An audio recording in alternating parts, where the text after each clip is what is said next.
Hi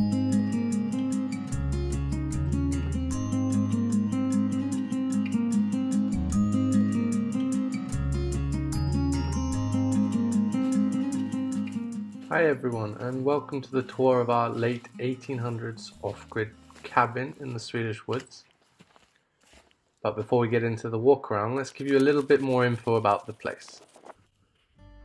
The cabin itself is built on top of a granite slab in the middle of 5,500 square meters of land. There's a mixture of wood and lawn. The cabin is here, and the shed is here, and there's a path joining the two. We also have a well, and the whole property is ringed by a old stone granite wall.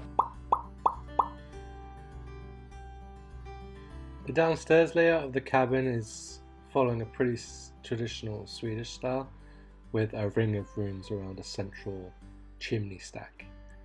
The living room, kitchen and bedroom we use pretty extensively, but the entrance hall not so much, and the mudroom is a new addition, well, a replacement of an old addition, and that will have a mudroom / washing room and a bathroom. The upstairs layout is simpler. It used to be a full storage attic, but at some point a previous owner has turned the back side of it into a bedroom, which we use as our master bedroom. There's two storage sides, and yeah, we're using the storage attic will hopefully become an office at some point. I think that's enough for me. Let's get back to the walk around.